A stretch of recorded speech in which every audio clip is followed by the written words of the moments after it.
Hello, ஜெமினா channel. வார இறுதியில் மீந்திருக்கும் காய்கறியை கொண்டு கூட்டு தயார் செய்கிறோம். காய்கறிகளை வேக வைத்து கொள்ளவும். கறிவேப்பிலை, கொத்தமல்லி, ஒரு பச்சை மிளகாய், 2 ஸ்பூன் நல்லெண்ணெய், 1 கப் வேக வைத்த துவரம்பருப்பு, கூட்டுக்கான பொடி, 1 ஸ்பூன் உப்பு, தேவையான அளவு புளி தண்ணீர், அரிசி மாவு, பெருங்காயம். தாளிக்க தேவையான பொருட்கள்: கடுகு 1 ஸ்பூன், உளுத்தம்பருப்பு அரை தேக்கரண்டி, சீரகம், வெந்தயம் 1/4 தேக்கரண்டி, மஞ்சள்தூள். இது அரிசி மாவு. அரிசி மாவை தண்ணீரில் கரைத்து வைத்துக் கொள்ளவும். புளித்தண்ணீர், புளி கரைச்சலை எடுத்துக்கொள்ளவும், கரைத்து எடுத்துக்கொள்ளவும். இந்த டம்ளரில் நான் அரை டம்ளர் போட்டுள்ளேன். இது கூட்டுப்பொடி எப்படி செய்ய வேண்டும் என தேவைப்படுவர்கள் கமெண்டில் கேட்டால் நான் அதை உங்களுக்கு செய்து காட்டுகிறேன், வறுத்து அரைத்து காட்டுகிறேன் அளவுடன். இந்த தண்ணீர் இந்த கூட்டுப்பொடி கரைத்து கொள்வதற்கு இந்த தண்ணீர். ஓகே. அடுப்பை ஆன் செய்து கொள்ளவும். வானிலையை மீது வைக்கவும். கொஞ்சம் கனலை குறைத்து கொள்ளவும்.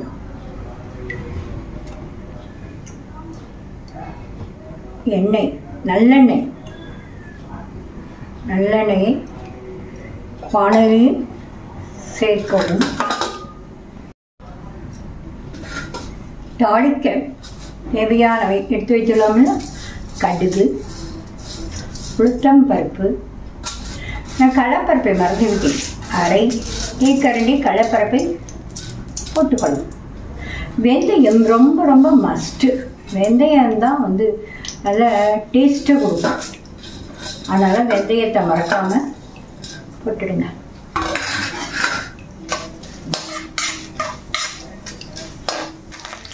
படவென்று கடுகு வெடித்தவுடன்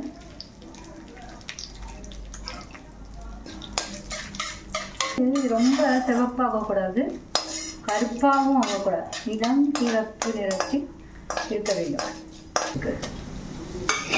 இது கருவேப்பிலை சிறிது போட்டுக்கொள்ளவும்.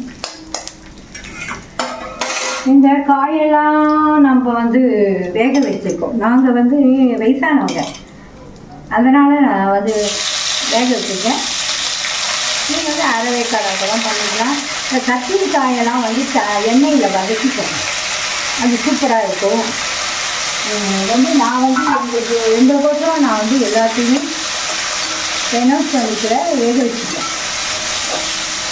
வேக வச்சுக்கலாம். அப்போ தான் எங்களுடைய பல்லுக்கு என்னை போல இருக்கிறவர்கள் இதே மாதிரியே செஞ்சுக்கணும். ஓகேயா? இந்த காய்கறியெல்லாம் நன்றாக திரட்டி கொள்ளவும்.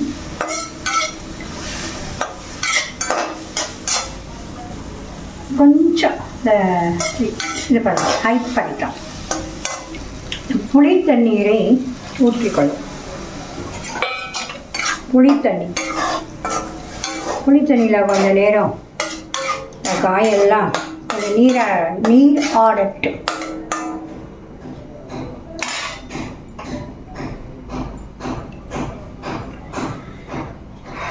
இந்த மஞ்சள்தூளை சேர்த்துக்கொள்ளுங்கள். மஞ்சள் தூள். இந்த பலாக்கொட்டையை போட்டால அது வேந்த உடனே அதை எடுத்து வெளியில் போட்டு அது தோலை உரிச்சிக்கோங்க. அது ஈஸியாக இருக்கும். அது முன்னாடி எடுக்க உள்ளனால நான் வேக வச்சுட்டு அந்த தோலை உரித்தேன். உங்களுக்கு முடிஞ்சால் நீங்கள் முன்னாடியே பண்ணிக்கலாம். ஓகேயா? அந்த புளிப்பு வாசனை போக வேண்டும். பெரட்டி கொண்டு பருப்பு தண்ணி வச்சுருக்கோங்க. உப்பு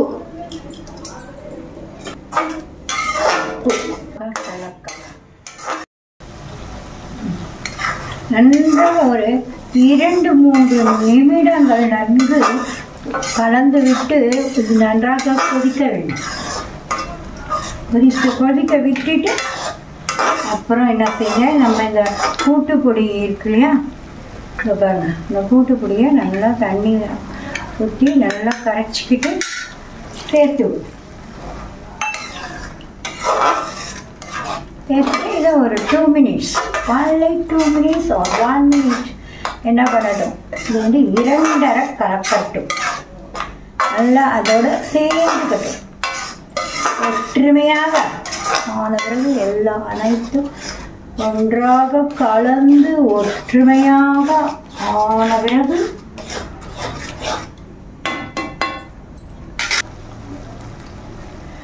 அரிசி மாவை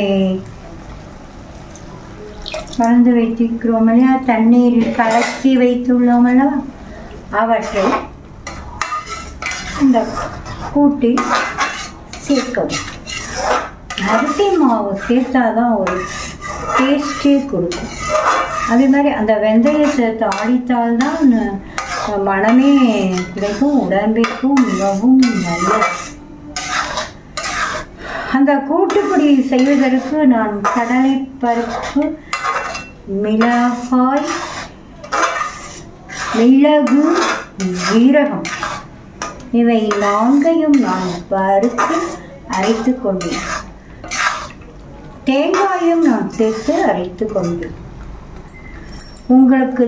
உங்களுக்கு வேண்டும் என்றால் கமெண்டில் கூறுங்கள், நான் கூட்டுப்பொடி செய்து காட்டுகிறேன்.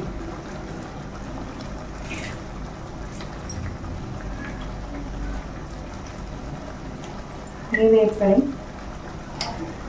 பெருங்காயம், நல்ல மனம், உடம்புக்கும் மிகவும் நல்லது. கொத்தமல்லி.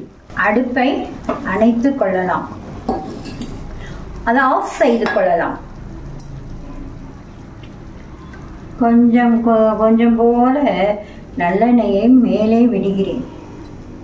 அவ்வளவுதான், கூட்டு தயார். இதேபோல் செய்து சாப்பிடவும். தேங்க்யூ வாசகோஸ். பிடித்திருந்தால் லைக் போடுங்கள். Thank you all. சாதத்தில் நெய் ஊற்றி கூட்டை போட்டு பிசைந்து இன்பமாக சாப்பிடுங்கள். நன்றி நன்றி.